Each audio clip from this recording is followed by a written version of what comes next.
If you possibly have this challenge, which I had, and I didn't realize that there was a built-in tool into Affinity Designer.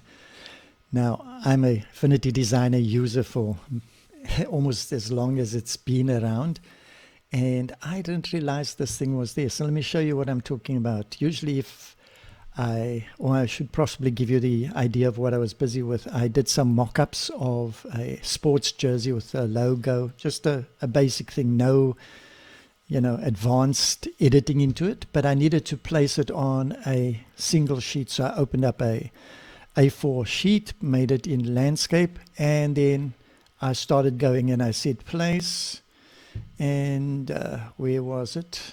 In this folder, I think it was under rugby jerseys. So I came here and I went like, okay, take that paint, click there, and it's kind of quite a big size file. So I think it's processing bit, but I'll pull it through, and okay, so that's the one, and then I go again and place. And I was doing that for the individual ones. And what I want to show you is that you can actually do them all at the same time. And my fear of doing it all at the same time was that I wouldn't have too much control over it. And to my surprise, Affinity does it again. So I went in here and you say place, and you do just the multiple selection. I keep shift down, select all of them. There we go. And say open. And a lovely little dialog box will pop up. Let's wait for it. So this file size is actually quite big. It's taking a little longer than just normal, but I think we can be patient with this.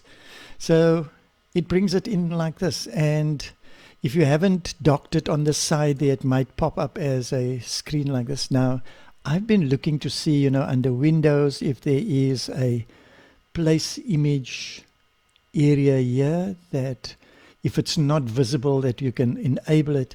But it seems that this just becomes visible when you have images to place, and it pops up here. So if you look here, you'll see I'm scrolling through them here. And the better way to view it is to take it and drag it.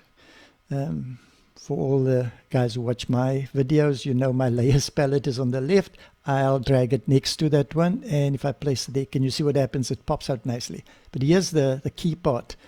If I want to show this one here, for example, this is what the client wants it. The logo's got to be on a square white background, and I didn't particularly think it would be that good.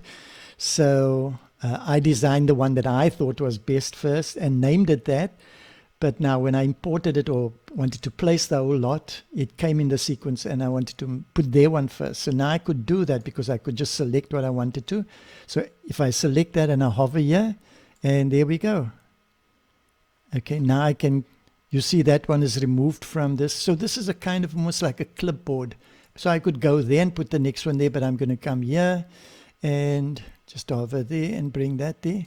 So that shows what my suggestion is, rather than, having it on a square thing.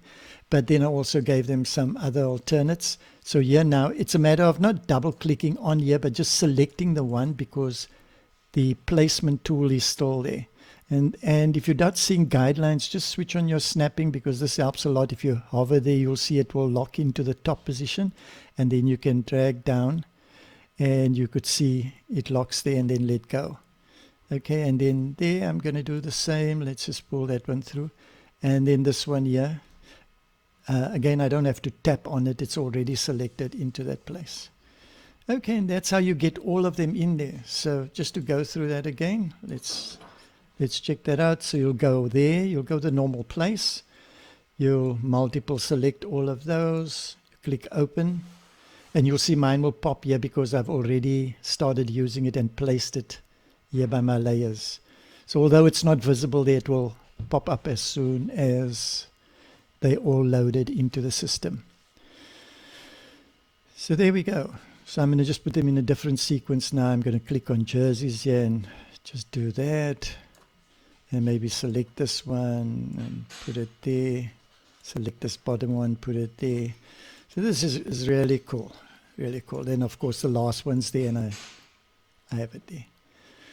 So hopefully that gives you sort of some quick not workaround, but a quick understanding of when you're using the place tool for multiple objects on the same document. It's a really cool way of doing it. And again, I'm saying don't panic when you don't see the place little tab there. That only becomes visible once you place it almost into like a clipboard.